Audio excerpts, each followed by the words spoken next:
भूल गया भगवान, भाड़ खेत को खा गई, खेत हुआ वीरान। नमस्कार प्रिय साथियों, बहुत ही ज्यादा हार्दिक अभिनंदन करता हूं आपका आपके अपने कार्यक्रम समय संकेत में। जी हाँ प्रिय साथियों, आज हम चर्चा कर रहे हैं स्कॉर्पियो वृश्चिक राशिफल फरवरी 2024 के बारे में। सिर्फ चर्चा ही नहीं करेंगे, हर विषय पर गहराई से अध्ययन भी करेंगे।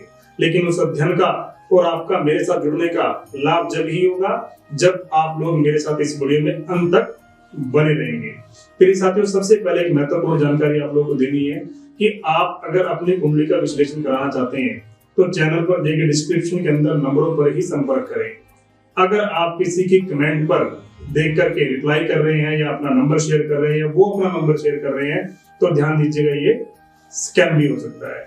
चलिए आगे बढ़ते हैं। फरवरी माह की शुरुआत में कैसी रहने वाली है ग्रहों की स्थापना। सबसे पहले मेरे साथियों, कुंडली के सेकंड हाउस में मंगल और शुक्र, कुंडली के थर्ड भाव में पराक्रम घर में सूर्य और बुध, कुंडली के चतुर्थ भाव में शनि, कुंडली के पंचम भाव में राहु, कुंडली के सिक्स्थ हाउस में गुरु और कुंडली के 11th हाउस में केतु और द्वादश में चंद्रमा विराजमान होंगे। बात करेंगे आपके स्वास्थ्य की। आपको इसके लिए जानना तो अवश्य ही होगा कि आपके लग्नेश और आपके राशि स्वामी कौन बनते हैं। आपके लग्नेश और राशि स्वामी होते हैं मंगल, जो कि कुंडली के इस समय दूसरे घर में है, सेकंड हाउस में है, और वो 6 फरवरी के बाद थर्ड हाउस में उच्च के हो जाएंगे।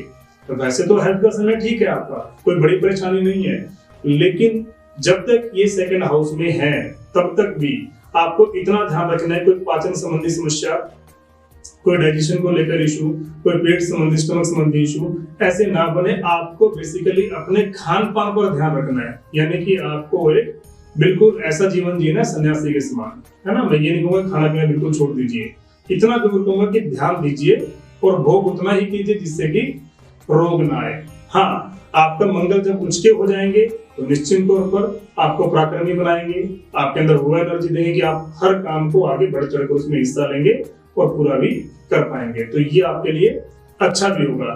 बात करें आपकी एजुकेशन की, आपकी शिक्षा की, कैसा रहने वाला है फरवरी का माह आपकी एजुकेशन के लिए। फिर साथियों, 5th के लॉर्ड है आपकी बृहस्पति, यानी कि आपकी जो एजुकेशन है, शिक्षा घर है, उसके स्वामी है गुरु, और गुरु बैठे हुए कुंडली में आपके 6th हाउस में।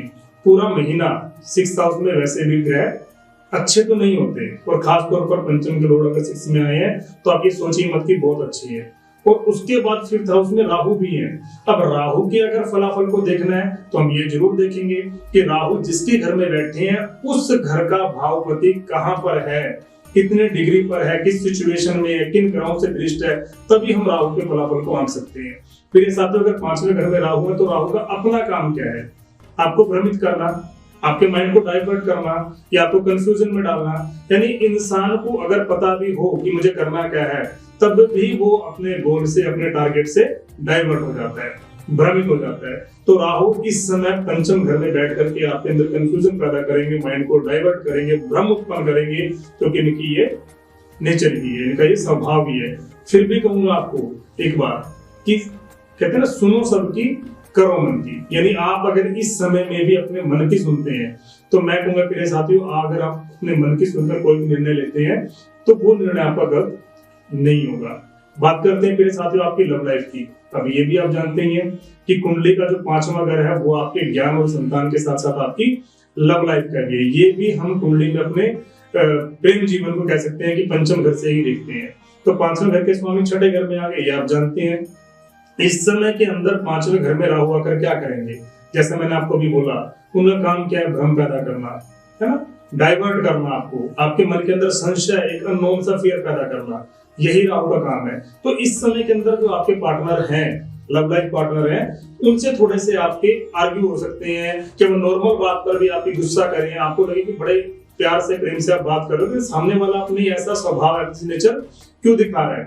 गलती उनकी नहीं है। इस समय आपकी कुंडली के पंचम भाव में राहु विराजमान है, और जो 5वें घर के स्वामी है बृहस्पति, वो 6ठे घर में चले गए, तो वो इस समय उनको आपके साथ शत्रुवत व्यवहार करवाएंगे। यानी उनकी नेचर आपको ऐसे लगेगी जैसे मेरा शत्रु या मेरा कोई अपना मुझसे बात नहीं कर रहा। और मैंने आपको बताया कि राहु का फलादेश तभी होगा जब उसके घर का स्वामी मजबूत हो, प्लेसमेंट में अच्छा हो, तभी आप उससे अच्छे फल की उम्मीद कर सकते हैं। और आपको पता है प्रिय साथियों कि पंचम घर में राहु 1.5 साल तक रहने वाले हैं, तो आपको अपनी लव लाइफ को बचाकर चलना है। ऐसा नहीं कि आपके लग्नेश मंगल हैं। कई बार ऐसा ना हो कि आपके पार्टनर आपको इतना पोक कर दे या इस वाणी से बात करे कि आपके अंदर का कहते हैं ना घड़ा जो भर रहा था वो फट गया, और उसके बाद फिर क्या होगा, स्पेस हो जाएगा, डिस्टेंस क्रिएट हो जाएगा, जो आपको होने नहीं देना। यानी 5वें घर में राहु जो 1.5 साल तक विराजमान होने वाले हैं, आपको उसके लिए अपनी वाणी पर नियंत्रण भी करना है। और एक बार आप अपनी कुंडली का विश्लेषण करा करके राहु के लिए उपाय भी अवश्य करें, अगर आपकी लव लाइफ में कोई भी समस्या चल रही है और फरवरी में आने में और बढ़ जाएगी। तो इस बात का आप ध्यान रखकर चलिएगा। बात करें मेरे साथियों मैरिड लाइफ की, 7वें घर के स्वामी शुक्र आपकी कुंडली के 2nd हाउस में बैठे हुए हैं और 12 फरवरी को वो 3रे घर में आ जाएंगे।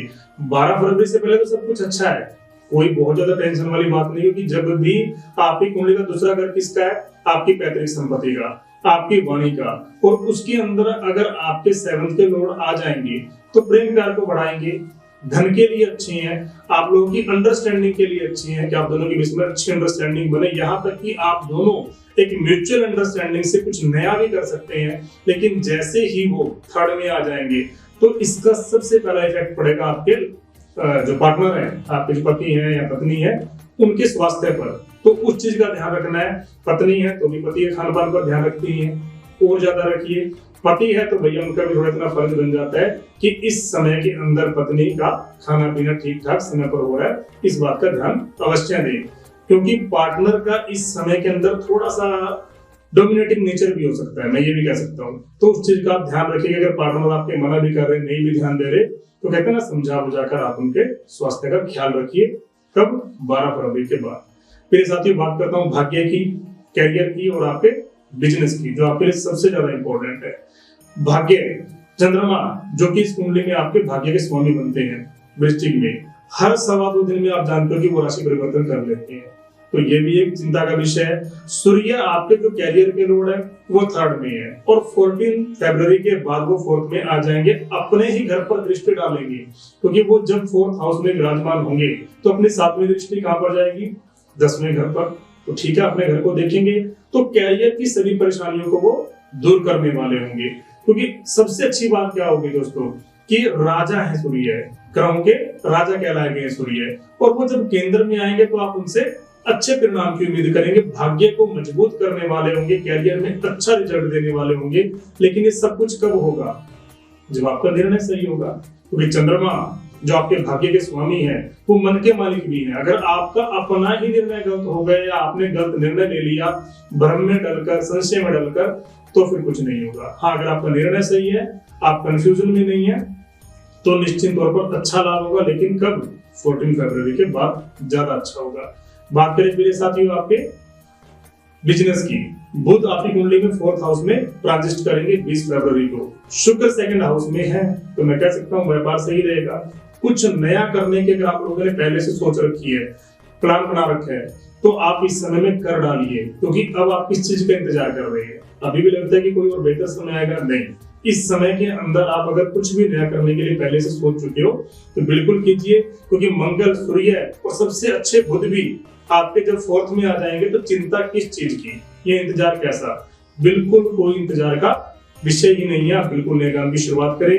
कैरियर के लिए 14 फरवरी से पहले थोड़ी अड़चन, थोड़ा तनाव, थोड़ा हार्डवर्क आपको करना पड़ सकता है, या मैं कहूँ आपके अनचाहे एक्सपेंसेस हो सकते हैं, या अनचाही यात्राएं भी आपकी होंगी। लेकिन 14 फरवरी के बाद आपको अपने कैरियर में जॉब के लिए एक अच्छे स्रोत मिलेंगे, या आपका प्रमोशन अच्छा हो सकता है। क्योंकि सूर्य केंद्र में आकर, दोनों केंद्र में बैठकर आपको अच्छा लाभ देंगे। मंगल उच्च के हो जाएंगे, सूर्य केंद्र में आ जाएंगे, तो आपके कैरियर के लिए बेहतरीन होने वाले हैं। बात कर लेते हैं प्रिय साथियों वो उपाय जो आपको फरवरी माह में करना चाहिए। सबसे पहले तो गुरु के लिए, बृहस्पति के लिए देवालय जाइए, मंदिर जाइए, बुजुर्गों का सम्मान कीजिए, अपने गुरुओं का सम्मान कीजिए। बृहस्पति आपको अच्छा परिणाम देंगे। हनुमान जी की आराधना, क्योंकि मंगल आपके लगने से करना भूलना ही नहीं है, उनकी शरण में तो आप बने ही रहिएगा। और अच्छे रिजल्ट के लिए आप शिवलिंग पर 2 जल का अभिषेक भी कर सकते हैं। जय श्री राम, जय श्री बालाजी महाराज।